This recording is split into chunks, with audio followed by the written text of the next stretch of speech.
here we can understand the important properties of JavaScript, like dynamic content update. This is a very important property of the JavaScript. Based on this property, the some of the frameworks like React.js, Vue.js are worked based on this property. React.js is basically updating the document, right? In the index.html file, there is a div element, and we are updating. Basically, we are updating the document element. So before going to that, we have to understand what are the JavaScript features, what are the JavaScript properties are behind that we need to understand first. So here, if you see, we have one example that this is hello student, click me. Okay, hello student and click me button. So as of now, I'm removing all this thing. So there is two things. If you see, one is this button, click me, like the h2 update, the h2 id equal to message. So this is basically a HTML property. So now if you see this one, if we add something after that, then what happened? See, this is, now we can see this hello HTML and click me button.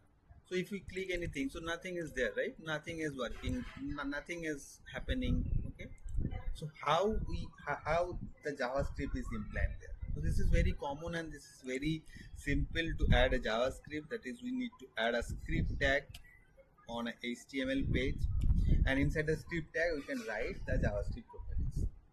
So for this example, we can write the const button is equal to document.getElement by id button. So document.getElement by id, what it is doing, this is a document object model, and from this HTML page they are searching for this id, and when we got this id, document.getElement by id, then this button informations are stored in this button. So as of now, we can understand like this. Okay, so this button information is stored in this button property. So we are storing this inside this const. Now what we can do, we can write this message. This message is this is the first property, and we can write this is the second property we write. Okay, so basically these three tags are there in the HTML page. One is the message, another one is the update, another one is the button. Okay, and update button. Okay, so these three IDs are there, and we are basically taking all these three content inside this. So first one is the button property, we are having the button property. Second one is the message property, we are having the message property. Third one is the update property, we are having the update property. Now let's take the next example, how it is behaving and how it is working.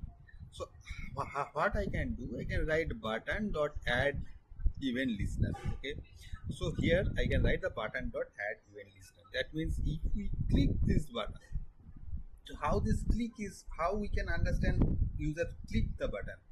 Based on this property, we are having this click, we are passing the click. So click is a add event. So inside the add event listener, if we pass this property click, then what we can do, we can update the text here. So now this text is hello student, we are updating this text to button clicked. Now there is no content inside this h2, and by adding this we can add the next the text, the content has been updated, this text we can add it there. So this is how this whole features is working. This is how whole document content update is working. So that is the thing. So let's see what is the, let's say the example. Now what happened, now if you see, I click the button, then I can see this content has been updated. Okay, and in the same way